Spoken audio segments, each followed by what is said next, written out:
प्रबळ बनते. या चार गोष्टी जर जुळून आल्या, पाणी, सूर्यप्रकाश, निचऱ्याचे जेवण आणि काम करण्याची शक्ती, या चार गोष्टी जुळून आल्या की 100 टन उत्पादन निघतं. आता ऊस शेतीमध्ये 10 ते 12 मध्ये तुमचं समोर पाडणार. थोडक्यात आपण परीक्षेला बसलेलो आहोत. 100 मार्कांचा पेपर समोर आलेला आहे. पहिला प्रश्न आहे, दुसरा प्रश्न आहे, तिसरा प्रश्न, असे 10 प्रश्न आहेत. प्रत्येक प्रश्नाला 10 मार्क आहेत. प्रत्येक प्रश्नाला 10 मार्क आहेत. एक एक प्रश्न तुम्ही सोडवल्यानंतर पहिला प्रश्न उदाहरणार्थ एका वाक्यात उत्तर दिले 10 मार्क, दुसरा प्रश्न 2 ते 3 वाक्यात उत्तर दिले 10 मार्क. सगळे प्रश्न सोडवल्यानंतर 100 पैकी आपल्याला मार्क मिळतात. तसा हा 100 मार्काचा पेपर आज वर्षाचा सांगणार. एक प्रश्न 10 टन, दुसरा प्रश्न 10 टन, तिसरा प्रश्न 10 टन, असे मी 10 प्रश्न आणि 10 मार्काचे उत्तर सांगणार आहे. मंडळाला एक एक प्रश्न सोडू नका, प्रश्न सोडवण्याचा प्रयत्न करा. पहिला प्रश्न, आपल्याला 100 टन ऊसाचं उत्पादन काढायचं असेल तर माझ्या एक क्षेत्रामध्ये ऊस किती पाहिजे? ज्यावेळी ऊस आपण कारखान्याला घालवतो त्यावेळी एका एकरमध्ये ऊसाची संख्या पाहिजे 40 ते 45 हजार. 40 ते 45 हजार. कारखान्याला ऊस जर 40 ते 45 हजार घालवायचे असतील, एवढे ऊस जर माझ्या शेतामध्ये हवे असतील तर तुम्हाला ऊसाची भर लावताना 4 महिन्याच्या ऊसाला तुम्ही सरीच्या जागी वरंबा करता आणि वरंबाच्या जागी सरी करता, त्यावेळी तुमच्या शेतामध्ये ऊसाची संख्या म्हणजे साधारणपणे 60,000च्या आसपास किंवा 65,000च्या आसपास किंवा कमीत कमी 55,000, सरासरी 60,000. भरणीला 60,000 ऊस असतील तर तोडणीला 40,000च्या आसपास ऊस संख्या राहते. कारण भरणीनंतर ज्याला सूर्यप्रकाश मिळाला तेच वरती ऊस जातात आणि ज्याला सूर्यप्रकाश नाही मिळाला असे ऊस नंतर हे मरतात आणि शेवटी ऊस तोडणीच्या वेळी 40 ते 45,000 ऊस राहतात. म्हणून भरणीला 60,000 तेव्हा तोडणीला 40,000 राहतात. आता भरणीला 60,000 ऊसाची संख्या हवी असेल तर तुम्हाला 10 फुटामध्ये ऊस मोजायची सवय लागली पाहिजे. आता वकील साहेबांच्या शेतामध्ये आम्ही गेलो होतो थोड्या वेळापूर्वी आणि त्यांना 10 फुटामध्ये ऊस मोजून कसे मोजायचे असतात त्याची एक चर्चा केली आणि एक प्रात्यक्षिक आम्ही थोडंसं घेतलं. आता वकील साहेबांच्या शेतामध्ये 15/12 नावाची ऊसाची जात आहे आणि लागण करून 80-81 दिवस झालेले आहे. ऊसाचा वेळ 65 दिवस असताना साहेबांनी जटाकून मोडलेला आहे आणि आम्ही 10 फुटामध्ये ऊस मोजलो. 10 फुटामध्ये आम्हाला 65 ते 70 ऊस पाहिजे होते. 10 फुटात ऊस मोजून वेगवेगळे 71 ऊस मिळाले. म्हणजे पाहिजे तेवढी ऊसाची संख्या त्यांच्या शेतामध्ये आपल्याला दिसून आली. तर 10 फुटामध्ये सरीतलं अंतर तुमचं जर 4 असेल तर 10 फुटामध्ये तुमच्या आपल्याकडे सध्या लागणार लक्षात ठेवा. सरीतलं अंतर जर 4 असेल तर 10 फुटामध्ये तुमच्या 50 ते 55 ऊस पाहिजे. सरीमधलं अंतर जर 4.5 असेल तर 10 फुटामध्ये तुमच्या 55 ते 60 ऊस पाहिजे. 55 ते 60. आणि सरीतलं अंतर जर 5 असेल तर 10 फुटामध्ये तुमच्या 65 ते 70 ऊस पाहिजे. वकील साहेबांच्या शेतामध्ये 65 ते 70 ऊस पाहिजे ते आम्हाला दिसून आलं. एवढी अपेक्षित संख्या मिळाल्यानंतर मग ऊसाचं 80 दिवस असेल, 90 दिवस असेल, 100 दिवस असेल, 2, 2.5, 3 महिन्याचा ऊस असताना 2-3 वेळा 10 फुटात ऊस मोजायचे. 10 फुटात आता सांगितलेली संख्या मिळाली. एवढी संख्या मिळाल्यानंतर ऊसाच्या दोन्ही बाजूनी 6 ते 9 अंतरावरती बळीराम नागे घालायचे. ह्या बाजूने एकदा आणि ह्या बाजूने एकदा आणि 6 ते 9 इंचाची भर लावायची. माझा हात दिसतोय म्हणजे शर्टाच्या वरचा जो हात दिसतोय एवढी भर ऊसाच्या दोन्ही बाजूला लावायची. त्याला कच्ची भर किंवा सरळ भोंड्यावरती उलटा पॉवर टेलर चालवायचा, रिव्हर्स पॉवर टेलर चालवायचा. भोंडा मोडायचा, सरीमध्ये मागे टाकलायची. त्याला सुद्धा कच्ची भरणी म्हणलं चुकीचं नाही. थोडक्यात पाहिजे तेवढी संख्या मिळाल्यानंतर कच्ची भरणी करायची. 15-20 दिवस थांबायचं. जास्तीत जास्त ऊसाचा वय 4 महिने, कमीत कमी 3.5 महिने.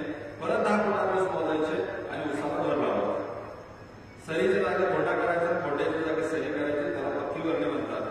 माझा हात दिसतोय अशी पक्की भरणी झाली. वरती 1 ते 1.5 फुटाचा टॉप बसला पाहिजे. माझा हाताचा अँगल दिसतोय अशी भर लागली पाहिजे. याप्रमाणे जर तुम्ही पक्की भरणी केली तर तुम्हाला ऊस लोळण्याचं प्रमाण पण कमी होतं. टाकलेली खतं माती ऍड करता येतात आणि पक्की भरणी करण्याचं काम 3.5 ते 4 महिन्यानंतर आता सांगितल्याप्रमाणे केलं. फक्त पक्की भरणी करताना एखादी सरी भरून झाली, माती लावून झाली की 10 फुटात परत ऊस मोजायची.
40,000 ऊस प्रत्येक ऊसाचं वजन 2 किलो एकरी 80 टन. 40,000 ऊस प्रत्येक ऊसाचं वजन 2.5 किलो एकरी 100. आपल्याला आजच्या व्याख्यानात काय शिकायचं आहे? आजच्या व्याख्यानात हे शिकायचं आहे, मोठी भरणी करताना 60,000च्या आसपास, मोठी करताना 40,000च्या आसपास ऊस राहिले पाहिजे आणि प्रत्येक ऊसाचं वजन 1.5 किलो 2 किलो 2.5 किलो भरलं पाहिजे. म्हणजे एकरामध्ये 60 टन 80 टन 100 टन ऊसाचं उत्पादन निघालं पाहिजे, यासाठी प्रयत्न केला. तर पहिला टॉपिक लक्षात आला, ऊस संख्या निवडणे. 1 चौरस फुटात 1 ऊस असला पाहिजे, हे ऊस शेतीचे शास्त्र आहे. चारी बाजू 1 फुटाचे असतात, त्याला 1 चौरस फूट म्हणतात. एका एकरचं क्षेत्रफळ असतं 43,560 चौरस फूट क्षेत्रफळ असतं. म्हणजे एवढी ऊसाची संख्या आपल्याला एकरात मिळाली पाहिजे ऊस तोडणी करताना. हा पहिला टॉपिक लक्षात आला. 10 मुद्द्यापैकी पहिला मुद्दा लक्षात आला, पहिला प्रश्न लक्षात आला, पहिला प्रश्न उत्तर लक्षात आलं. एकरात ऊस किती असावे आणि तेवढे ठेवण्यासाठी, संख्या ठेवण्यासाठी काय करायचं.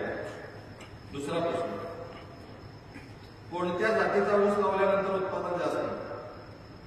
आपल्याकडे महाराष्ट्रामध्ये 2 संशोधन संस्था आहेत.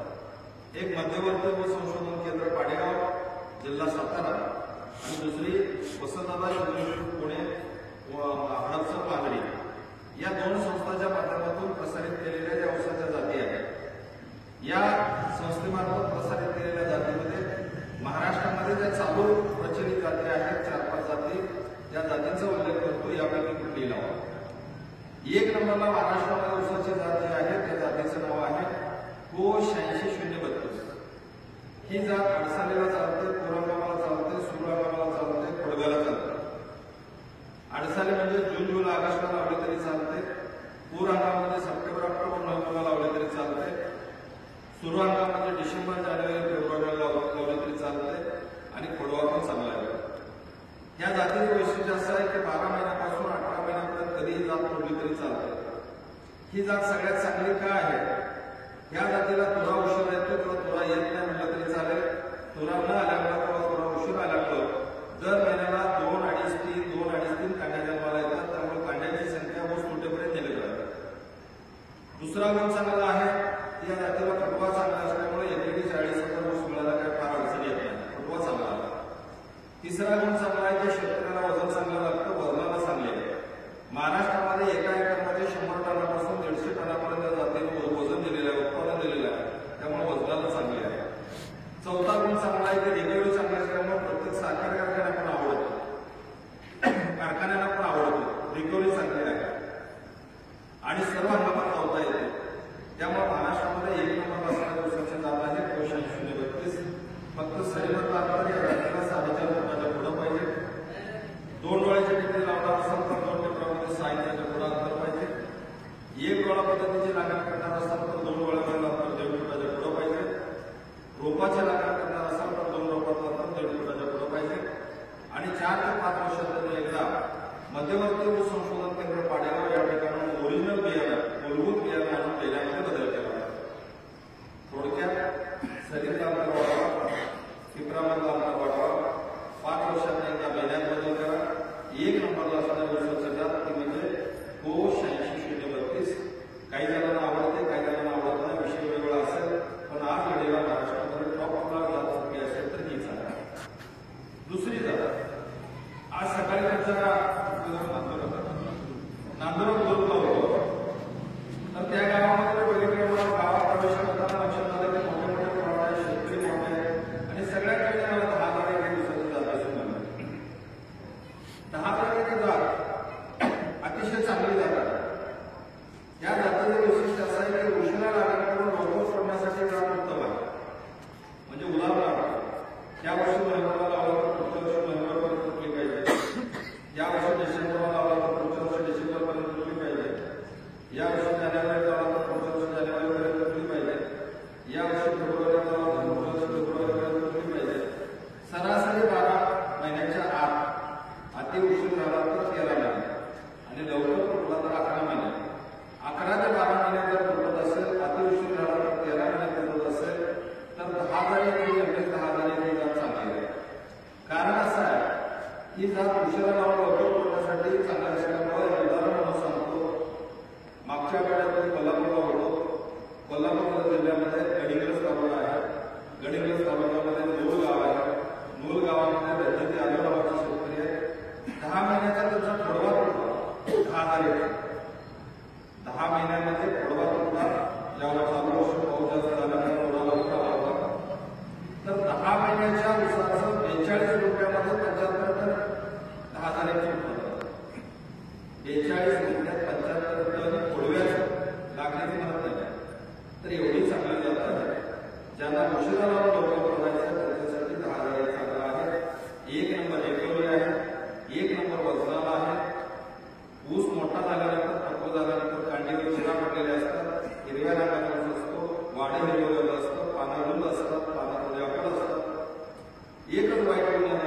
तो शेतकऱ्यांना आवडत नाही. 10 महिने झाले की डोळ्याला पडतो आणि पडणारा शेतकऱ्यांना आवडत नाही. पण वजनाला चांगला असल्यामुळं 12 महिन्याचा पडत असेल तर 10,000 नक्की लावा. 2 जाती सांगितल्या, कोश 8032, लवकर लागत पण उशिरा सोडण्यासाठी कोश 8032, म्हणजे 13 महिने, 14 महिने, 15 महिने आणि 10 महिने, 11 महिने, 12 महिने, अतिडोंगराला पाणी गेलं तर 13 महिने, त्यासाठी 10,000 ऊसाची लागणार. तिसरी ऊसाची जात वकील साहेबांच्या क्षेत्रामध्ये बऱ्याचशा बघितली ती PDM 1502. या जातीचे वैशिष्ट्य असं आहे की फुले 265 टर्बो 8 जातीपासून तयार केलेली ऊसाची जात आहे. ही जात 265 पासून केलेली असल्यामुळे पाणी 265 सारखी आहे. पाणी सरळ वाढतं. माझं बोट दिसते असं पाणी तुम्हाला सरळ दिसते. ऊस मोठा झाल्यानंतर पण बागा पानाशी दिसते. पानाला जर हात लावला तर वरून खाली बोटाला सोडलं तर बोट कापलेलं एवढं त्याला पानाला धार आहे. कांडीवर पडले तर थोडंसं मेन असतं पांढऱ्या रंगाचं. ऊसाला जाडी चांगली असते. तेलाचं चांगलं असतं. वजनाला चांगली आहे. टिटोरीला चांगली आहे. फक्त या जातीमध्ये एकच दोष आहे, इतर जातीच्या तुलनेमध्ये थोडासा फुटवा कमी आहे आणि फुटवा उशीर आहे. सरांनी वकील साहेबांनी 65 दिवस असताना जगातून मोडलेला आहे. त्यामुळे त्यांच्या शेतामध्ये फुटवा चांगला दिसला. पण सर्वसामान्य शेतकऱ्यांचे मॅनेजमेंट जर ठीक नसेल तर त्या ठिकाणी तुम्हाला फुटवा कमी दिसतो आणि फुटवा उशीर आहे. 60-65 दिवसानंतर फुटवा येतो. पण जो काय फुटवा लागतो त्याचं उसात प्रमाण होतं. पण इतर जातीच्या तुलनेमध्ये थोडासा फुटवा कमी आहे. ऊस डोळण्याच्या प्रमाणात त्याच्यामध्ये कमी आहे. त्यामुळे 3 नंबर ऊसाची जात आहे ती म्हणजे PDM 1502. फक्त जास्त पाऊस झाला तर पुन्हा लवकर येण्याची शक्यता आहे. चालू वर्षी महाराष्ट्रात पाऊस जास्त झाला. बऱ्याच ठिकाणी 10व्या महिन्यात जाताना तुला मला दिसून आला. पाऊस जास्त झाला तर तुला येऊ शकतो. अशा 3 नंबर ऊसाची जात आहे. पण वजनाला उत्पादनाला चांगली आहे. PDM 1502. चौथी ऊसाची जात आणि 5वी ऊसाची जात नवीन निघालेल्या जातीचा उल्लेख करतो. भविष्यात थोडी मिळालं तर आम्हाला लावा. PDM 1506 आणि PDM 1307. PDM 1506 आणि PDM 1307 या 2 नवीन जाती आता निघालेल्या आहेत. वाड्याला संशोधन केंद्राने काढलेल्या जाती आहेत. चालू वर्ष म्हणा, पुढच्या वर्ष म्हणा, थोडंफार बियाणे मिळालं तर 5-10 मिनिटावर जाऊन बघा. चांगलं वाटलं तर भविष्यामध्ये क्षेत्र वाढवू शकतात. या 2 नवीन जाती आहेत. अजून बऱ्याच जाती आहेत. नावाचा उल्लेख करणार नाही कारण त्यामध्ये वेळ घालवण्यात आला नाही. ज्यात चांगल्या आहेत त्याचा उल्लेख मी या ठिकाणी केलेला आहे. आणि एखाद्या तुमच्या शेतात असेल प्रश्न विचारायचा असेल तर शेवटी तुम्ही विचारू शकता. दुसरा प्रश्न लक्षात आला, कोणती ऊसाची जात उत्तम आहे? मी 2 शब्दात विश्लेषण करेन. लवकर लागण करून उशिरा तोडायचं असेल तर 8032 लावा. उशिरा लागण करून लवकर तोडायचं असेल तर 10 महिने लावा. आणि नवीन ऊसाची जात म्हणून PDM 1502 असं मी याचा उल्लेख करेन. दुसरा प्रश्न आणि दुसऱ्या प्रश्नाचा उत्तर मिळाला. आता तिसरा प्रश्न, कधी ऊसाची लागण केली पाहिजे आणि कधी सोडला पाहिजे? साधारण शेतकऱ्याची धारणा अशी असते की उशीर लावायचं लवकर तोडायचं. पण शास्त्र थोडंसं वेगळं आहे. शास्त्र सांगतं लवकर लावा, उशिरा तोडा. कारण दर महिन्याला 2-2.5-3 कांड्या जन्माला येत असतात. एकूण ऊसाचं वय समजा 7 महिने असेल तर तुमच्या ऊसाला 14-15-16 कांड्या असल्या पाहिजे. 10 महिने वय असेल तर 20-22 कांड्या असल्या पाहिजे. 12 महिने वय असेल तर 12-24-25-26 कांड्या असल्या पाहिजे. 13 महिने असेल तर 13-26-28-30 कांड्या असल्या पाहिजे.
उगवणीला वेळ द्या, कांड्या वाढायला वेळ द्या आणि तशी कांड्या दिलेल्या दिवसाची जागा. आता दुसरा जो हंगाम आहे तो म्हणजे पूर्व हंगाम. आता सांगितलं सप्टेंबर ऑक्टोबर नोव्हेंबरची लागणारा पूर्व हंगाम. दुसरा हंगाम आहे तो सुरू हंगाम. डिसेंबर जानेवारी फेब्रुवारीची लागण करा. पुढच्या वर्षी 12-13 महिन्याचा सोडा, 12 महिन्याचा हिशोब केला, चांगलं काम केलेलं आहे. 12-24 कांडे आहेत, 2.5 कांड्याच्या हिशोबाने 28-30 कांडे आहेत, तर तुमचा ऊस 60 कांड्याला पोहोचतो. आणि तुमच्या ऊसाला तुम्ही दुर्लक्ष केलेलं आहे, दर महिन्याला 2 कांड्या केलेल्या आहेत, लवकर ऊस तोडलेला आहे, 20, 22, 24, 25 कांड्याचा ऊस जर तुम्ही तोडला तर तुम्हाला 40-45 टनाच्या वरती त्याने मिळणार. म्हणून शास्त्र काय शिकायचं, 1 महिना लागलेला उशीर झाला तर 7 ते 10 टनाचं उत्पादन कमी होतं हे समजून घ्यायचं आहे. आणि जेणेकरून भविष्यामध्ये मला सप्टेंबर ऑक्टोबर नोव्हेंबरची लागवड करून पुढच्या वर्षी 14 महिन्यानंतर तोड देता येईल का आणि 80 टनाच्या पुढचं टार्गेट ठेवता येईल का याच्यावर विचार करा. आणि एवढं जर जमत नसेल आणि उशिरा लागवड करून लवकर तोडायचं असेल आणि 60 ते 80 टनाचं टार्गेट असेल तर तुम्ही 10,000 हे टार्गेट पूर्ण करू शकता. म्हणून तुम्हाला दुसरा लांब धरून बोला ऐकू गळ्यात मफलर ज्यांचं आहे, पांढरा मफलर, त्याचं जरा लक्ष कमी आहे. मी बराच वेळा डोला होतो, 2 मफलर वाले दोघांचा काय काय चाललेलं. एक पुढे असतं का विद्यार्थी थोडंसं असताना पुढे माझ्या पुढे ते बरोबर. दुसरं काय नाही, माझं लक्ष तुमच्याकडे जातं मग विचारित. त्यातले 3 प्रश्न संपलेले आहेत, 7 राहिलेले आहेत, थोडं कट करा, 45 मिनिटं ते बरोबर. तर तिसरा प्रश्न लक्षात आला, कधी लावला पाहिजे, कधी ऊस तोडला पाहिजे, हा तिसरा प्रश्न आणि तिसऱ्या प्रश्नाचा उत्तर मिळालेला आहे. चौथा प्रश्न, लागण करता असताना तुम्ही ऊसाचं बियाणं कसं असलं पाहिजे. लागण करत असताना ऊसाचं बियाणं 8 ते 10 महिने वयाचं असलं पाहिजे, ते जाड असलं पाहिजे, ते लांब कांड्यात असलं पाहिजे, त्यात साखर कमी असलं पाहिजे. कारखान्याला जाणारा ऊस कधीही देण्यासाठी निघू नका, त्यामध्ये साखर जास्त असते. कारखान्याला जाणाऱ्या ऊसामध्ये सुक्रोज नावाची साखर जास्त असते, म्हणून तो उगवणीला चांगला नसतो. कवळ्या ऊसामध्ये 8 महिन्याच्या 9 महिन्याच्या ऊसामध्ये किंवा 10 महिन्याच्या ऊसामध्ये ग्लुकोज आणि ग्लुकोज नावाची साखर असते, त्यामुळे उगवणीला तो चांगला असतो. म्हणून कवळा ऊस घ्या, जाड बघून घ्या, लांब कांड्याचा बघून घ्या, आपूड कांड्याचा ऊस देण्यासाठी घेऊ नका, बुडाकडच्या 2 कांड्या लागलेल्या घेऊ नका, शेंड्याकडच्या 2 कांड्या लागलेल्या घेऊ नका, उन्हाळ्यात पाण्याचा ताण बसलेला असेल असा ऊस देण्यासाठी घेऊ नका, लोळलेला ऊस देण्यासाठी घेऊ नका, तुरालेला ऊस देण्यासाठी घेऊ नका, मुळ्या फुटलेला ऊस देण्यासाठी घेऊ नका, लोकरी मावा पडलेला ऊस असेल तर घेऊ नका, घोडव्यामधला नडव्यामधला ऊस देण्यासाठी घेऊ नका. परमेश्वरानं 2 हात दिलेले आहेत. बेणं तोडायला बसल्यानंतर डाव्या बाजूला खराब बेणं काढा, उजव्या बाजूला चांगलं बेणं काढा.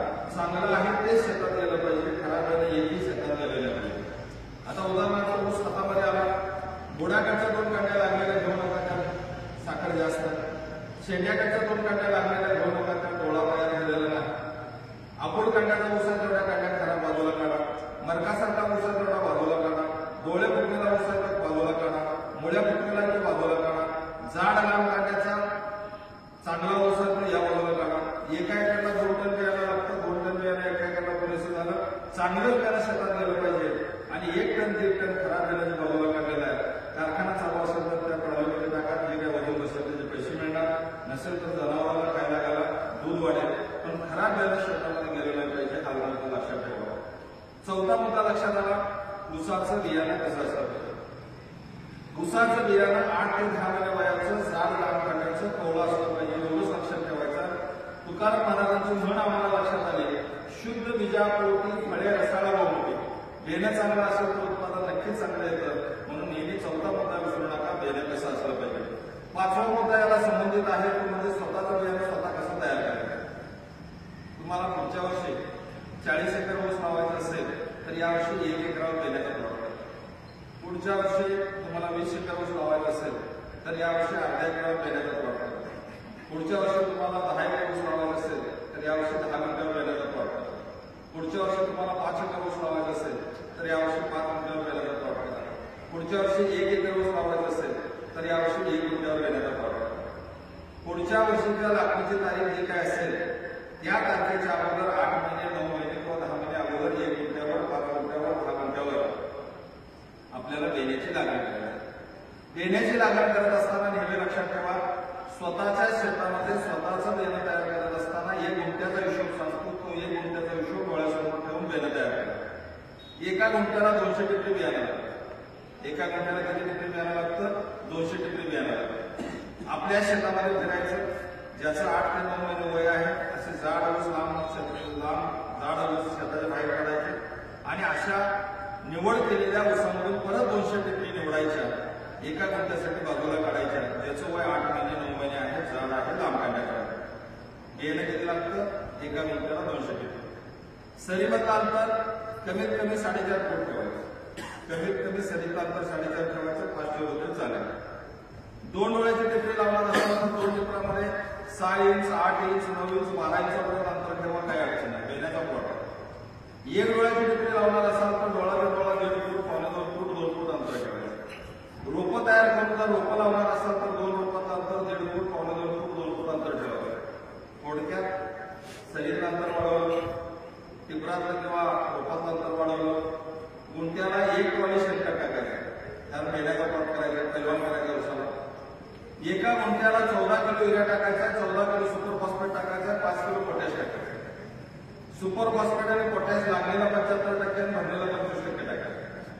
सुपर फॉस्फेट आणि पोटॅश लागलेला 75% आणि भरलेला 25%. युरिया मात्र आपल्याला जो द्यायचा 14 किलो युरिया दर महिन्याला 2 किलो, दर महिन्याला 2 किलो असं 7 महिन्यामध्ये 14 किलो युरियाचा पुरवठा. किंवा देण्यासाठी ऊस तुम्ही तोडताय त्याच्या अगोदर 1 महिन्यापर्यंत त्याला युरिया मिळाला पाहिजे, नत्र मिळाला पाहिजे. असं एका गुंठ्याला 14 kilo urea, 14 kilo super phosphate आणि 5 किलो पोटॅश. सुपर फॉस्फेट आणि पोटॅश लागलेला 75% आणि भरलेला 25%. युरिया मात्र दर महिन्याला 2 किलो, असं 7 महिन्यात 14 किलो युरिया. गुंठ्याला 1 ट्रॉली शेणखत, सरीत अंतर जास्त, टिपरात अंतर जास्त आणि पुढच्या वर्षीच्या लागणीच्या तारखेच्या अगोदर 9 ते 10 महिने देण्याची लागते. तर या पद्धतीने 1 गुंठ्यावर, 5 गुंठ्यावर, 10 गुंठ्यावर स्वतःच्या शेतामध्ये स्वतःचं बेणं तयार करा. ज्या शेतकऱ्यांच्या शेतामध्ये लागण करताना 8 ते 10 महिने वयाचा, जाड लांब कांड्याचा, साखर कमी असणारा कोवळा ऊस ज्यांच्या शेतामध्ये आहे तो त्या शेतकऱ्याची लढाई यशस्वी होणार. आणि ज्यांच्याकडे स्वतःचं बियाणं नाही तिथे लढाई करताना फार अवघड होतं.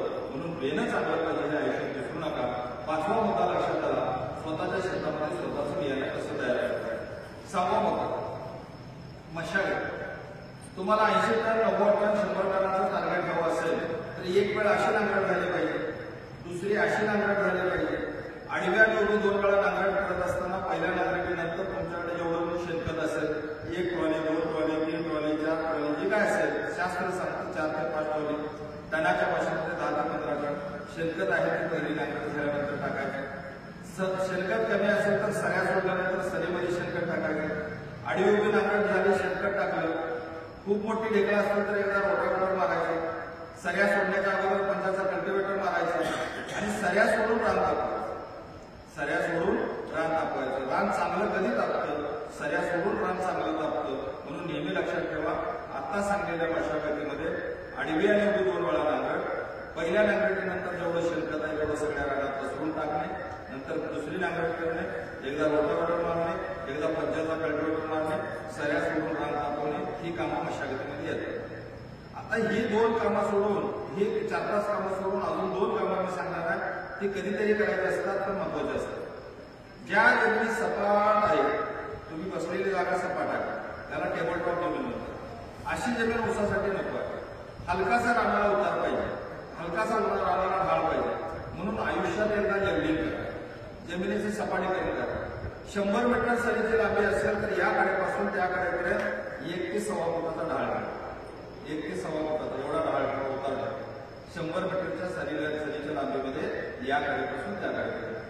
100 फूट सरीची लांबी असेल तर त्या 100 फूट सरीच्या लांबीमध्ये या कडेपासून त्या कडेपर्यंत 10 ते 12 सेंटीमीटरचा ढाळ किंवा उतार करा. थोडक्यात पाणी देत असताना 2-2, 3-3 सऱ्यांना पाणी देत असताना, आता पाट पाणी वाहिले, ड्रीपवाल्यांना ही गरज नाही. पाणी देत असताना 2-2, 3-3 सऱ्यांना पाणी देत असताना पाणीला पडलं पाहिजे, पाणीला थांबलं पाहिजे, पाणी चालत गेलं पाहिजे, असा उतार पाहिजे. म्हणून आयुष्यात एकदा लेवलिंग करा. आता सांगितल्याप्रमाणे सपाट जमीन नको, एकदम ढाळाची नको, हलकासा उतार करा. आणि अजून एक मुद्दा लक्षात ठेवा, तो तुमच्या जमिनी मगाशी वकील शेतात आम्ही बघितलं काळी जमीन आहे. तुमच्या जमिनीमध्ये 4-5 फुटापर्यंत काळी जमीन असेल, काळी भोर जमीन असेल तर 5 वर्षात एकदा 5 फूट अंतरावर जमिनीच्या खालून चालणारा एक नांगर असतो. माझा हात दिसतो असा नांगर असतो, याला सबसॉइलर म्हणतात. असा नांगर 5 वर्षात एकदा चालवा. 5 फूट अंतरावर चालवायचा, 5 वर्षात एकदा चालवायचा. जमिनीच्या खाली 1.5 फूट 2 फूट 2.5 फूट जातो. जमीन चिरण्याचं काम करतो, जमीन फाटण्याचं काम करतो, जमिनीत हवा भरण्याचं काम करतो. म्हणून असा नांगर आपल्याला 5 वर्षात एकदा चालवा. 50 HP पुढचा ट्रॅक्टर पाहिजे, 50 HP पुढचा ट्रॅक्टर पाहिजे. 5 वर्षात एकदा चालवायचा. खोडगो मोडल्यानंतर चालवायचा किंवा पहिला नांगर शेतात घालण्यापूर्वी 15 दिवस अगोदर चालवायचा. जमिनीमध्ये हवा भरण्याची प्रक्रिया केली जाते. पहिल्या 1.5 फुटाच्या थरामध्ये 70% मुळं असतात. मुळाच्या सानिध्यामध्ये हवा आणि पाण्याचे संतुलन चांगलं होण्यासाठी 5 वर्षात एकदा सबसॉइलर चालवायचा. हे जर अवजार तुम्ही चालवलं तर एकरामध्ये 7 ते 10% उत्पादनामध्ये वाढ ही निश्चित आहे. म्हणून मुळांना अन्न आणि पाणी हे व्यवस्थापन चांगलं व्हावं, मुळांना चांगलं अन्नाचं शोषण करता यावं, यासाठी मुळाच्या सानिध्यामध्ये 5 वर्षात एकदा हवा भरण्यासाठी सबसॉइलर चालवायला सुरू होतं. मशागत पूर्ण झाली. 6वा टॉपिक लक्षात आला, मशागत कशी करायची. आता 7वा टॉपिक आहे ते म्हणजे सऱ्या सोडत असताना सरीचा आकार कसा असला पाहिजे आणि सरीचं अंतर किती असलं पाहिजे. सऱ्या सोडत असताना सरीचा आकार हा इंग्रजी यू आकार असला पाहिजे. खालचा तळ रुंद असला पाहिजे. कमीत कमी 1 ते 1.25 फुटाचा खालचा तळ रुंद असला पाहिजे. व्ही आकाराची सरी सोडू नये. जर व्ही आकाराची जर सरी सोडलेली असेल तर ऊसाच्या दोन्ही बाजूला मशागत करायला अवघड जाते. टाकलेली खतं अवजारांना मातीआड करायला अवघड जातं. पाठ पाणी असेल तर पाणी द्यायला अवघड जातं. म्हणून सरीचा आकार हा इंग्रजी यू आकार असला पाहिजे. तव्यासारखी जास्त खोल नको सरी, पण यू आकाराची खालचं तळ रुंद असणारी 1 ते 1.5 फुटाचा तळ रुंद असणारी सरी सोडा. त्याला यू आकाराची सरी म्हणतात. व्ही आकाराची सरी नको, एवढं लक्षात ठेवा. आता 2 सरीमधलं अंतर किती असलं पाहिजे. पाटानं पाणी देणाऱ्या शेतकऱ्यांच्या शेतामध्ये 2 सरीचं अंतर कमीत कमी 4.5 असलं पाहिजे. जास्तीत जास्त 5 फूट चालेल. ठिबक सिंचन जर करणार असाल तर 2 सरीचं अंतर 5 फूट चालेल, 5.5 फूट चालेल, 6 फूट चालेल आणि भविष्यामध्ये 7 फूट सुद्धा चालेल. उदाहरण म्हणून सांगतो, आपल्या लातूरच्या पश्चिमेला जो नॅचरल शुगर कारखाना आहे साहेबांचा, पांडुरंग आव्हाड साहेब म्हणून शेतकरी आहे. 80 एकर ऊस असतो 3 मावळांचा. 2009-10 सालापासून आज अखेर 15 वर्ष पूर्ण झाले. सरीचं अंतर 7 फूट असतं. 1-2 एकर नाही, 80 एकर ऊस सरीचं अंतर 7 फूट. सोलापूर जिल्ह्यामध्ये मोहोळ तालुक्यामध्ये परमेश्वर राऊत नावाचा शेतकरी आहे. 65 एकर ऊस लावला, सरीचं अंतर 7 फूट म्हणून आणि 65 एकराची सरासरी 96 फूट. मला सांगायचं एवढंच आहे, 7 फूट ठेवल्यानंतर अभ्यास चांगला झालेला असेल तर 7 फुटावर सुद्धा भविष्यात जाऊ शकतो. 6 फुटावर सुद्धा जाता येतं. संजय कदम नावाचे शेतकरी आहे. बेटा शहराच्या बाजूला, सांगली जिल्ह्यामध्ये बेटा शहराच्या बाजूला खेराडवाडी नावाचं गाव आहे. 17 एकर ऊस सरीचं अंतर 6 फूट 2 फुटावर 17 एकराची सरासरी येते 117 टन. 5 फूट सरीचं अंतर ठेवून सुद्धा 100 टन काढणारे आहे. आणि अमोल लक्केसर सारखा एक शेतकरी आहे. सांगली जिल्ह्यामध्ये वाळवा तालुक्यामध्ये दुधारी नावाचं गाव आहे. 4.5 फूट सरीचं अंतर असतं, 1.25 फुटावर डोळा असतो आणि दरवर्षी 100 टनाच्या वरती उत्पादन असतं. सांगण्याचं तात्पर्य एवढंच आहे की सरीचं अंतर 4.5 फुटाच्या आतमध्ये नको. पाटानं पाणी देणारा शेतकरी 4.5 ते 5 आणि ड्रीप करणारा शेतकरी 5 चालेल, 5.5 चालेल, 6 चालेल, 7 चालेल. ज्यांना काहीच कळलं नाही त्याने पाट पाणीवाल्याने 4.5 फूट अंतर ठेवा. ड्रीपवाल्या शेतकऱ्याने 5 फूट अंतर ठेवा. सरीचा आकार येऊन ठेवा. सरीचं अंतर का वाढवायचे 5 फायदे लक्षात ठेवा. पहिला फायदा तुम्हाला बाजारामध्ये जे छोटे ट्रॅक्टर आलेले आहेत त्या छोट्या ट्रॅक्टरला मशागत करता येते. कुबोटा आहे, मित्सुबिशी आहे, आयशर आहे, महिंद्रा आहे, जॉइंटर आहे, फोर्स आहे, अनेक कंपन्या बाजारात आलेले आहेत. छोटे ट्रॅक्टरला तुम्हाला मशागत करायची असेल, ऊसामध्ये बाळ भरणे, मोठी भरणी, पानावर फवारण्या करायचे असतील तर सरीचं अंतर कमीत कमी 4.5 फूट. तुम्हाला भविष्यामध्ये हार्वेस्टरला ऊस तोडायचा असेल तर सरीचं अंतर 4.5 फुटाने ठेवलं पाहिजे. तुम्हाला भविष्यामध्ये एखादा आंतरपीक ऊसामध्ये घ्यायचं असेल, हरभरा आहे, कांदा आहे, कोबी आहे, फ्लावर आहे, बटाटा आहे, लाल बीट आहे, अशा आंतरपीक घ्यायची असेल तर सरीचं अंतर जास्त पाहिजे. खोडव्यामध्ये तुम्हाला पाचट ठेवायचा आहे, एकरात 3 टन पाचट लागतं, ते पाचटाचं आच्छादन करायचं आहे, सरीचं अंतर जास्त पाहिजे. सरीचं अंतर जास्त ठेवल्यामुळे ऊसाच्या पानावर सूर्यप्रकाश पण भरपूर पडतो. भरपूर सूर्यप्रकाश मिळाल्यामुळे पानं गोल होतात, लांब होतात, हिरवीगार होतात. पानामध्ये प्रकाश संश्लेषण क्रिया वाढते. पानात साखर तयार करण्याची ती साखर कांडे साठवली जाते. उसाची झाडे पेराचं अंतर वाढवायचं असेल तर सूर्यप्रकाश महत्वाचा आहे, म्हणून सूर्याचं अंतर वाढवावं. आणि भविष्यात ड्रीप करायचं, ड्रीपची शेती करायची. ड्रीप करायचं असेल तर जेवढं तुम्ही अंतर वाढवाल तेवढा ड्रीपचा खर्च कमी होतो. जेवढं सरीत अंतर कमी कराल तेवढा ड्रीपचा खर्च वाढतो. म्हणून 50% पाण्यामध्ये बचत करायची, 25% खतामध्ये बचत करायची. तणाचं नियंत्रण चांगलं होतं, मजूर कमी लागतात, लाईट बिल कमी लागतं. एका जागेला बसून 5 एकराला 10 एकराला 2-2 तासामध्ये पाणी सोडता येतं. एका जागेला बसून दर आठवड्याला खतं देता येतात. म्हणून भविष्यात ड्रीप करा. ड्रीप ही काळाची गरज आहे. तुम्हालाही विश्रांती, जमिनीला पण विश्रांती आणि पीक पण चांगलं येतं. एकरी 10 ते 15 टनाचं उत्पादन वाढतं. आणि येणाऱ्या काळामध्ये ड्रीप खतं तेव्हा तेव्हा पाणी आणि ग्रॅमला खतं हा विषय डोळ्यासमोर ठेवून भविष्यामध्ये काम करायचं आहे. म्हणून भविष्यात उसाला ड्रीप करा. थोडक्यात ड्रीपवाला शेतकरी 2 सरीचं अंतर 5 फुटापेक्षा जास्त आणि पाठ प्रमाणाला शेतकरी सरीचं अंतर 4.5 फूट. 7वा मुद्दा लक्षात सरीचं अंतर किती पाहिजे. आता 8वा मुद्दा लक्षात ठेवा, 2 टिपराचं अंतर किती असलं पाहिजे. 2 डोळा पद्धतीने लागण करणार असाल, मनामध्ये भीती गेलेली नसेल तर 2 डोळा पद्धत टक्कर पद्धतीने लागण करायला हरकत नाही. टोकास मनामध्ये भीती जो निघत चाललेला आहे, 2 टिपरामध्ये 4 बोटाचं अंतर ठेवा. 2 टिपरामध्ये 4 बोटं अंतर ठेवा. मनामध्ये भीती पूर्णपणे निघून गेलेली आहे, कवळलेलं आहे, चांगलं आहे, 2 टिपरामध्ये 30 भराचं अंतर ठेवा, 6 इंचाचं अंतर ठेवा. जेवढं तुम्ही अंतर वाढवत असाल तेवढं बियाणे कमी होईल. आणि उगवून आलेल्या कोंबाला तुम्ही फुटव्याला जर जागा दिली तर उसाची झाडे आणि पेराचं अंतर वाढतं. म्हणून 2 डोळा पद्धतीमध्ये शास्त्र सांगतं 2 टिपरामध्ये 6 ते 8 इंचाचं अंतर ठेवून लागेल. 2 टिपरामध्ये 6 ते 8 इंचाचं अंतर ठेवून लागेल करा. सर्वसामान्य शेतकऱ्याला चांगला आहे. लईच भीती वाटत असेल तर 2 टिपरामध्ये 4 बोटं अंतर ठेवा. मनामध्ये भीती गेलेली नसेल तर टोकास सुद्धा चुकीचं नाही. फक्त सवाई लागण करू नका, दिडकी लागण करू नका, डबल कांडे लागण करू नका, 3 टन 4 टन बेण्याचा वापर करू नका. एकराला फक्त 2 टन बेण्याचा वापर करा. टिपरांच्या भाषेमध्ये 8 ते 10 हजार टिपरी वापरा. डोळ्यांच्या भाषेमध्ये 16,000, 18,000 किंवा 20,000 डोळ्याचा वापर करा आणि लागण करा. बसलेल्या सगळ्या शेतकऱ्यांसाठी 2 डोळा पद्धत चांगली आहे. अभ्यासपूर्वक शेती करणाऱ्या शेतकऱ्यांसाठी 1 डोळा पद्धत चांगली. 2 डोळ्यामध्ये अंतर या ठिकाणी डोळा आहे, या ठिकाणी डोळा आहे. डोळा ते डोळा अंतर 1.25 फूट, 1.5 फूट, 2 फूट अंतर ठेवून लागण करायचे असेल तर 1 डोळा पद्धतीने लागण करा. पण 1 डोळा पद्धतीमध्ये थोडेसे बारकावे चांगले असणे माहित पाहिजे. 1 डोळा पद्धतीने लागण करत असताना टिपरी तोडताना या ठिकाणी डोळा आहे. डोळ्याच्या वरती 2 बोटं आणि डोळ्याच्या खाली 4 बोटं या पद्धतीने टिपरी तोडण्याचं काम जमलं पाहिजे. कारण डोळ्याच्या खालच्या भागातून त्याला डोळा उघडण्यासाठी सुरुवातीला अन्न मिळत असतं. म्हणून खाली 4 बोटं आणि वरती 2 बोटं. टिपरं सरीमध्ये ठेवत असताना डोळा वरती आला पाहिजे किंवा डोळा बाजूला गेला पाहिजे, डोळा खाली गेला नाही पाहिजे. टिपरावर 2 किंवा 3 बोटंच माती पडली पाहिजे. लागण करताना प्रत्येक 5व्या सरीच्या पोटाला 1 डोळ्याच्या टिपरी थोडेसे जादा लावले पाहिजे. जादा लावलेल्या डोळ्यापासून नांद्या किंवा तुटा भरण्याचं काम रोपानं जमलं पाहिजे.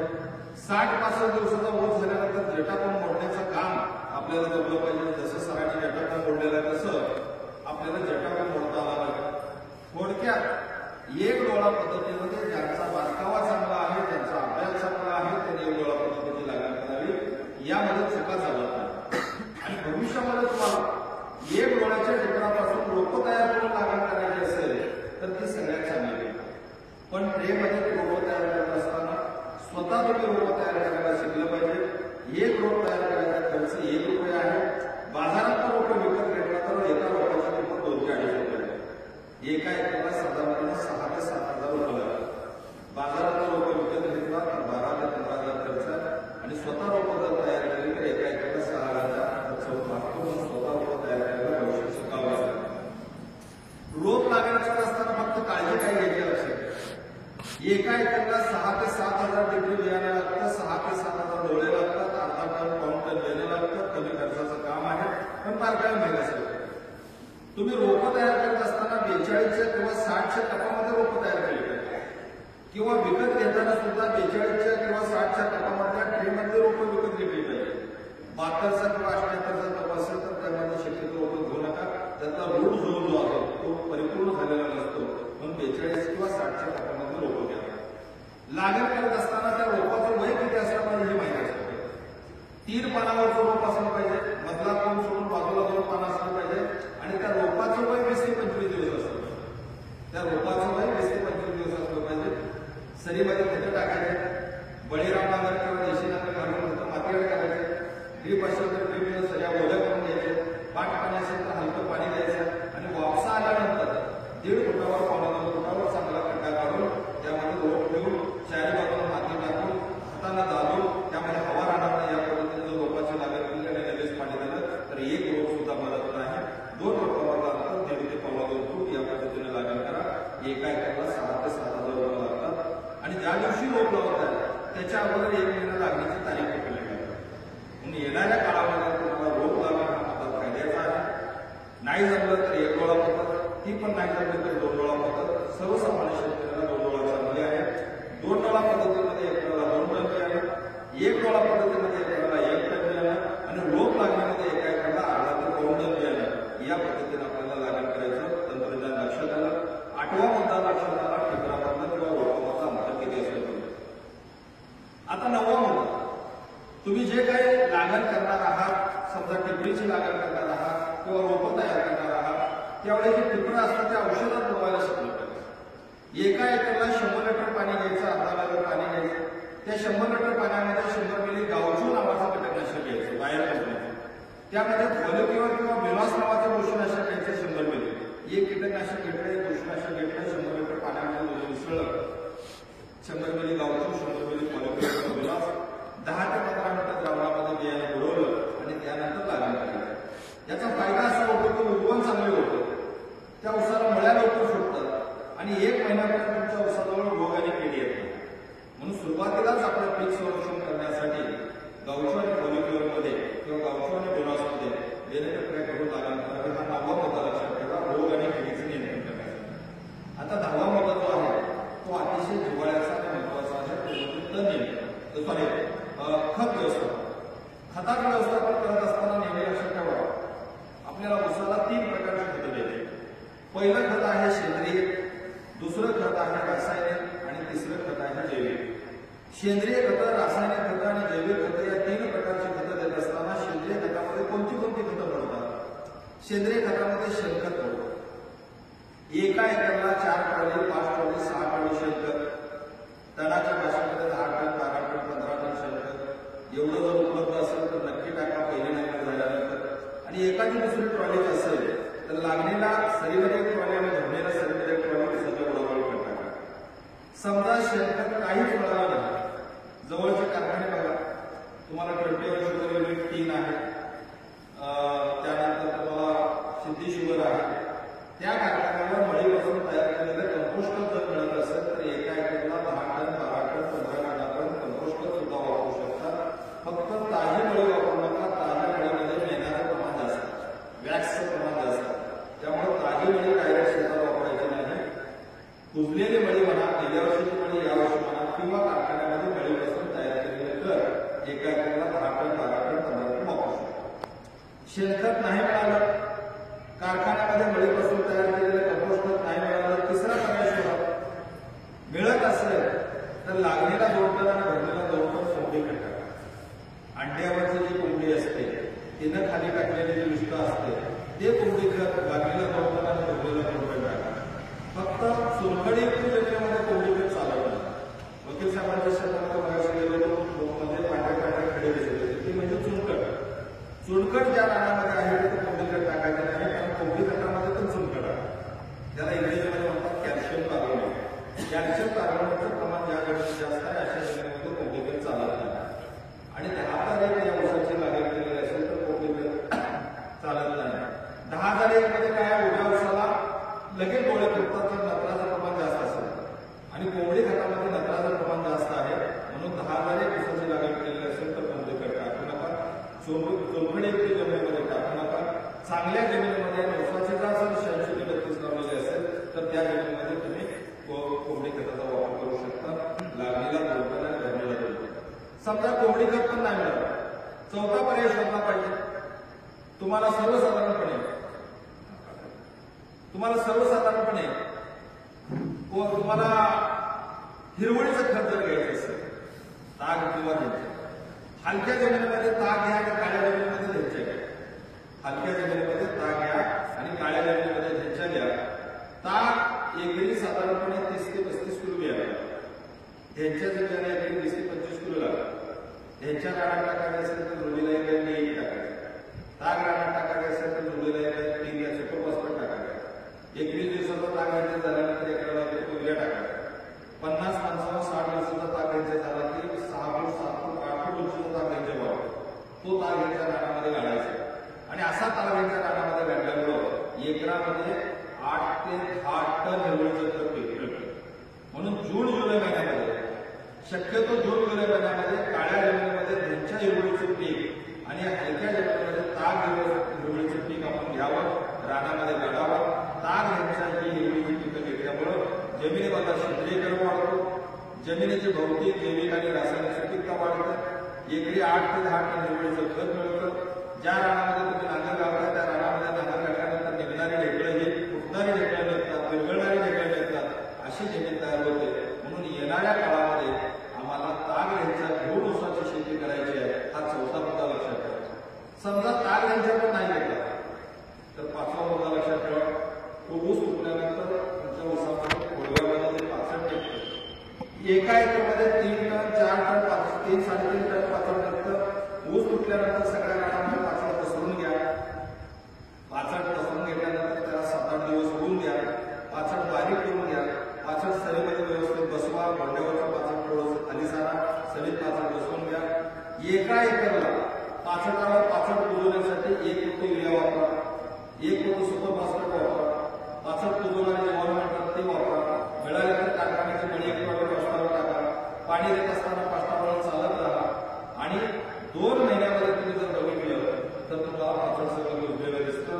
सर्वसाधारणपणे 1 महिन्याचं खोडवा असताना त्या पाष्टावर छोट्या ट्रॅक्टरचा रोटावेटर मारायला विसरू नका. पाचटाचा अजून भोगा होतो, माती दिसून बसतं आणि 2 महिन्यात सगळं पाचटाची विल्हेवाट लावते. 5वा मुद्दा तरी लक्षात ठेवा, पाचट जाळू नका. देवाने दिलेलं सोनं म्हणजे पाचट आहे, त्याला आयुष्यात कधी जाळू नका. किती त्रास होतो तर पाचट जाळायचं नाही. 5 मुद्दे मी तुम्हाला सांगितले. शेणखत, कारखान्याची मळीपासून तयार केलेलं कंपोस्ट खत. 3रा मुद्दा सांगितला कोंबडी खत. 4था मुद्दा सांगितला ताग ह्यांच्या. 5वा मुद्दा मी तुम्हाला सांगितला ताग किंवा ह्यांच्या. आणि शेवटचा मुद्दा आता मी सांगणार आहे, जर तुम्हाला आता सांगितलेलं काहीच नाही मिळालं तर 6वा मुद्दा मी तुम्हाला सांगतो, ग्रीन हार्वेस्ट पेंडयुक्त खताचा वापर करा. आपल्या अहमदनगर मार्केटला मिळतं, अहमदपूर मार्केटला मिळतं. यामध्ये ग्रीन हार्वेस्ट हे काय आपल्याला समजून घेतलं पाहिजे. 40 किलोची बॅग असते. हिरव्या रंगाची बॅग आहे, पिवळ्या रंगाची बॅग आहे. हिरव्या रंगाची बॅग ही ग्रीन हार्वेस्ट रेग्युलर आहे. पिवळ्या रंगाची बॅग ग्रीन हार्वेस्ट स्पेशल आहे. ही पेंडयुक्त खत आहे. अखाद्य पेंडीपासून तयार केलेलं हे मटेरियल आहे. या सगळ्या पेंडीची भुकटी केली जाते, पावडर केली जाते, त्याच्यापासून तयार केलेलं हे खत आहे. 40 किलोच्या बॅगमध्ये मिळते. यामध्ये कोणत्या पेंडी आहेत. निंबोळी पेंड आहे, करंज पेंड आहे, एरंडीची पेंड आहे, महुवाची पेंड आहे, कुसुमकलेची पेंड आहे, पामची पेंड आहे, सियाची पेंड आहे. त्यानंतर बायोडायनॅमिक नावाचे कल्चर आहे, त्यामध्ये मायसिलियम आहे. त्यानंतर रॉक फॉस्फेट आहे, तंबाखूचे धस आहे, त्यामध्ये जीवाणू मिसळलेले आहे, नत्र स्थिर करणारे जीवाणू, स्फुरक विरघळवणारे जीवाणू, पोटॅश मोबिलायझर जीवाणू, झिंक सोल्युलायझर जीवाणू, सल्फर ऑक्सिडायझर जीवाणू, असे अनेक जीवाणूपासून आणि अनेक पेंडीपासून तयार केलेले ग्रीन हार्वेस्ट तुमच्या मार्केटला मिळतं. त्यात ग्रीन हार्वेस्ट स्पेशल वापरण्याचा प्रयत्न करा. द्राक्षामध्ये, केळीमध्ये, डाळिंबामध्ये ग्रीन हार्वेस्ट स्पेशल वापरलं जातं. हे ग्रीन हार्वेस्ट स्पेशल 5 देशामध्ये एक्सपोर्ट केलं जातं. त्याला इकोसर्टचं सर्टिफिकेशन आहे, ऑर्गॅनिक सर्टिफिकेशन आहे. वसंतदादा शुगर इन्स्टिट्यूट पुणे या ठिकाणी त्याला ट्रायल झालेले आहेत, मान्यता मिळालेली आहे. मध्यवर्ती संशोधन केंद्र पाडेगाव या ठिकाणी ट्रायल झालेले आहेत, मान्यता मिळालेली आहे. ट्रायल घेतलेलं आणि लातूर जिल्ह्यामध्ये विलास सहकारी साखर कारखान्यावर सलग 4 वर्ष 4000 एकर क्षेत्रावरती क्षेत्रीय ऊस निर्माण करण्यात ह्या ग्रीन हार्वेस्टचा मोठा वाटा आहे. रासायनिक खतं न वापरता लागणीला 5 पोती, बाळगणीला 5 पोती आणि मोठ्या वर्गाला 5 पोती, 15 पोती ग्रीन हार्वेस्ट वापरलं. रासायनिक खतं वापरली नाही. 40 टनापासून 80 टनापर्यंत या ग्रीन हार्वेस्टमुळे ऊसाचं उत्पादन वाढलेलं दिसून आलेलं आहे.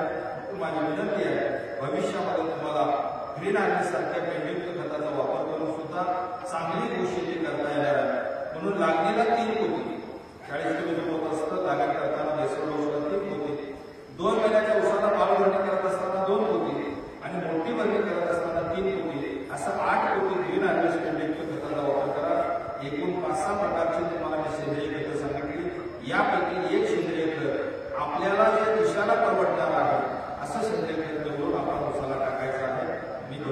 प्रकार सांगितले, यापैकी एक प्रकार आपल्याला निवडायचा आणि उसाला सेंद्रिय खताची पूर्तता करायची आहे. आता दुसरं जे खत आहे ते रासायनिक खत, याविषयीची माहिती आपण या ठिकाणी घेणार आहोत.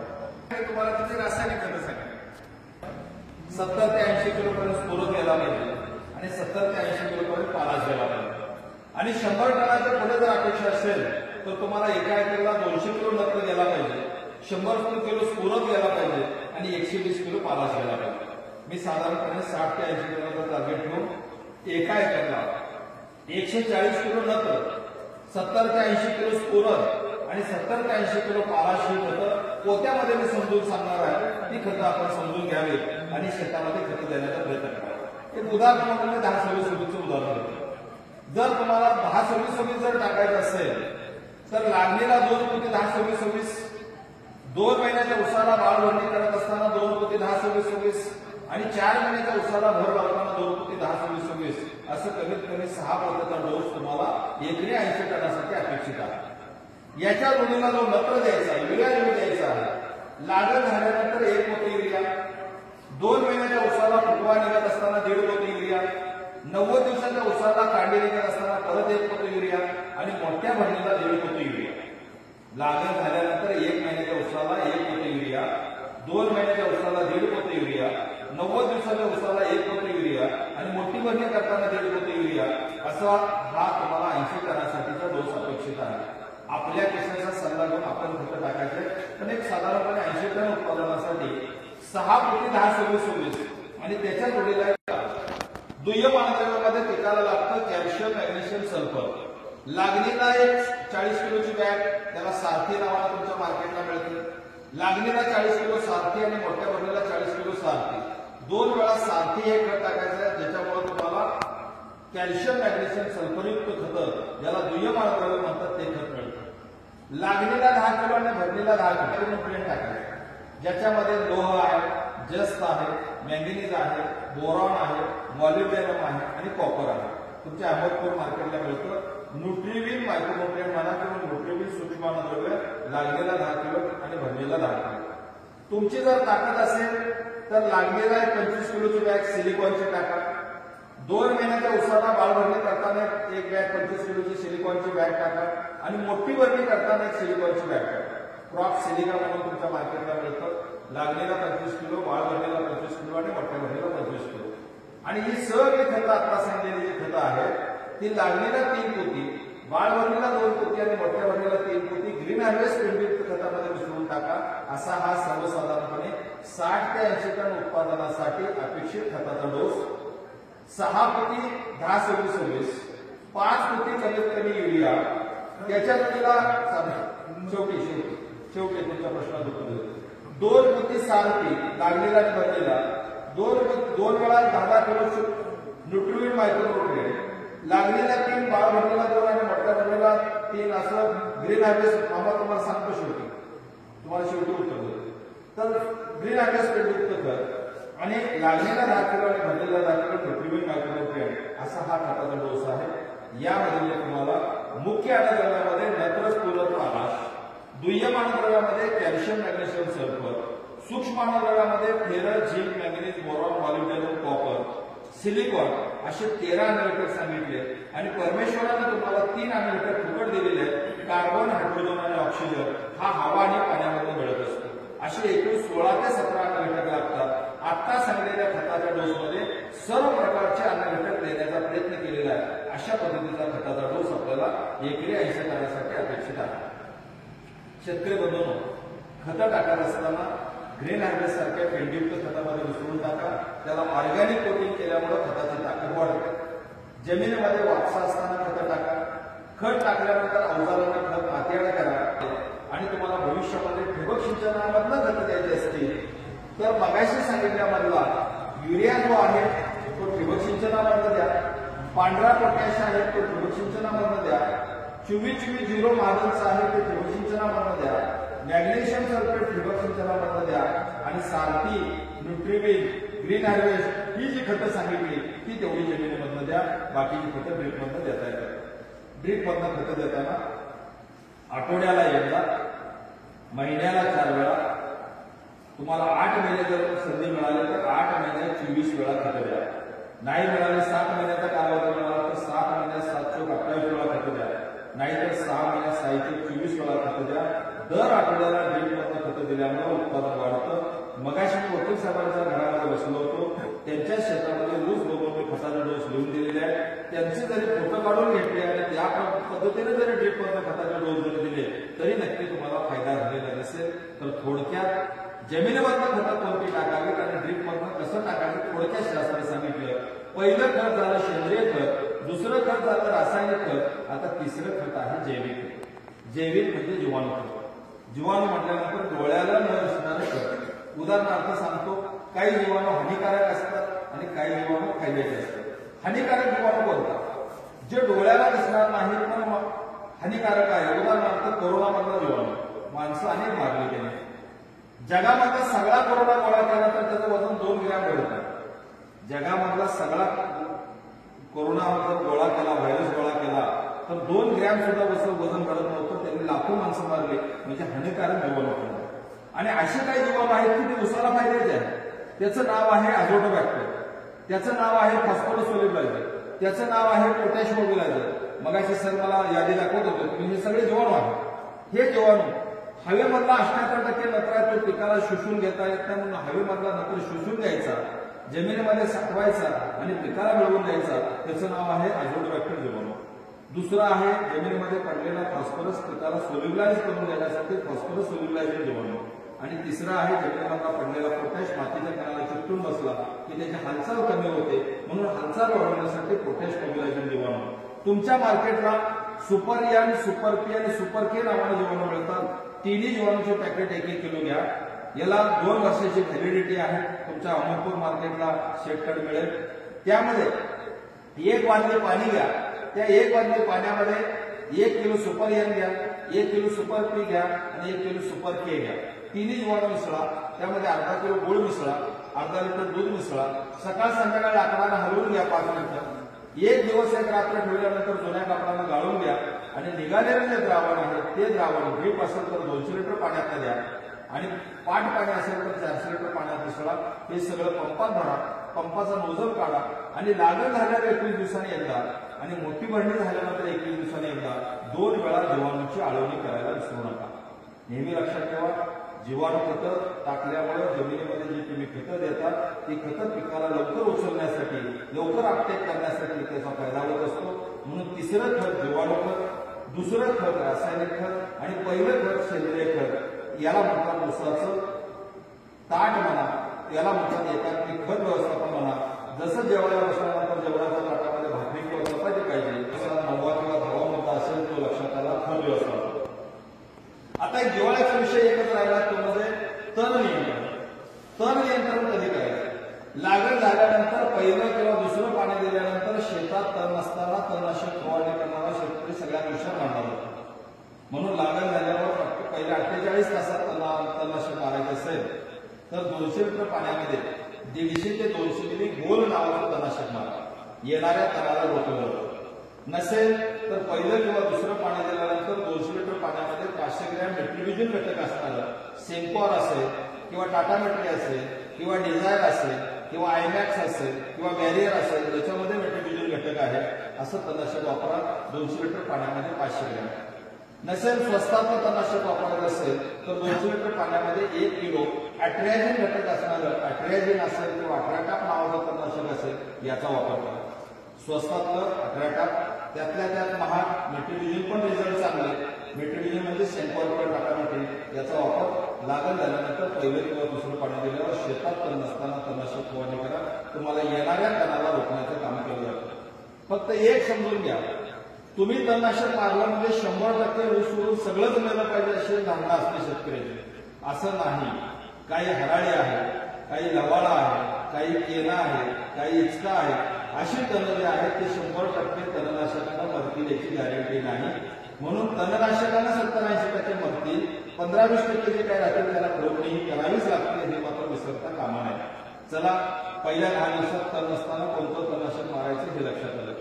आता हे जमलं नाही, लागण झाले, 15 दिवस झाले, 20 दिवस झाले, 25 दिवस झाले, तण दिसायला लागलं, त्यावेळी जर तणनाशक मारणार असाल तर बाजारामध्ये 4-5 तणनाशकाची नावं सांगतो, त्यापैकी एक मारा. उदाहरणार्थ 200 लिटर पाण्यामध्ये 300 ते 400 ग्रॅम मेट्रिबिजन घटक असणारं शेनकॉर सारखं तणनाशक किंवा टाटा मेट्रिन सारखं तणनाशक, त्यामध्ये कमीत कमी 750 मिली आणि जास्तीत जास्त 1 लिटर 2,4-D मिसळा. तुम्हाला 86-32 असेल तर अर्धा किलो शेनकॉर आणि 1 लिटर 2,4-D चालेल.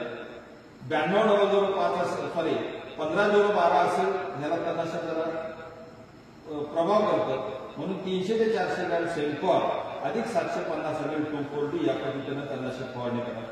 दुसरं तणनाशक सांगतो, ऊसाच्या वाढीवर परिणाम करत नाही, फक्त तण मारण्याचं काम करतं. बायर कंपनीचं लॉडीस नावाचं एक तणनाशक आहे. लॉडीस 115 ml ची बॉटल मिळते.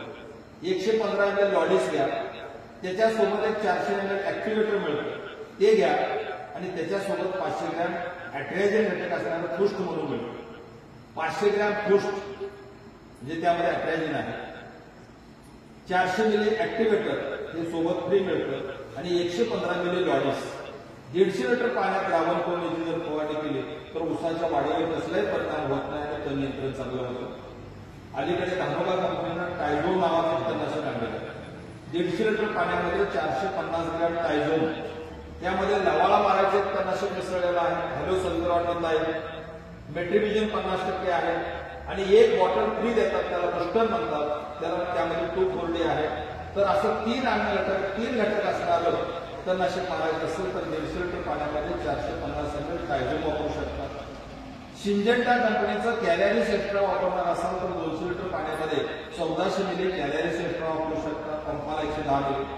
आता सांगितलेल्या पैकी एक तणनाशक तण दिसत असताना 2 ते 3 पानावर तण असताना पाणी दिलेल्या दुसऱ्या दिवशी लागण झाल्यावर 15-20 दिवसानंतर तणनाशकाची फवारणी करायला विसरू नका. तण नसताना किंवा तण दिसत असताना फवारणी करायचं हे लक्षात ठेवा.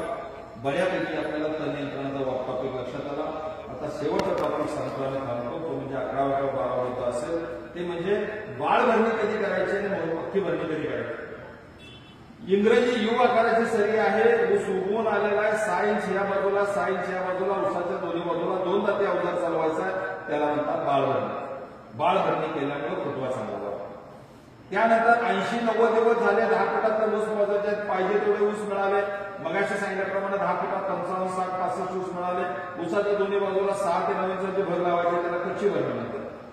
आणि 4 महिन्याच्या ऊसाला जे माझ्यासमोर डब्ल्यू अक्षर दिसतंय, डब्ल्यू ला एम करायचं आहे, सरीच्या जागी भोंडा करायचा आहे, भोंड्याच्या जागी सरी करायची आहे, पक्की भरणी करायची आहे.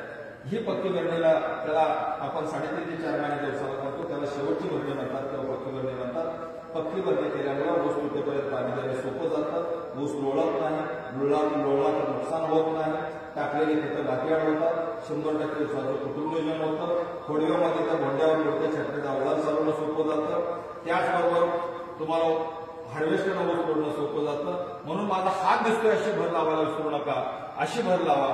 बऱ्याच शेतकऱ्यांच्या शेतामध्ये असं असतं, ऊसाच्या बेचक्यामध्ये मातीच जात नाही, अशी भर लावू नका, भर चांगली लावा. वरती 1 ते 1.5 फुटाची पट्टी बसली पाहिजे असा टॉप तयार करा. केळीच्या बुडाला भर लावतात अशी भर लावा. बाळ भरणी फुटवा वाढवण्यासाठी, कच्ची भरणी उशिरा येणारा फुटवा थांबवण्यासाठी, पक्की भरणी 100% ऊसाचं कुटुंब नियोजन करण्यासाठी अशी 3 मशागत करा. आणि 40 दिवस, 60 दिवस, 80 दिवस वय असताना कमीत कमी 3 फवारण्या करा.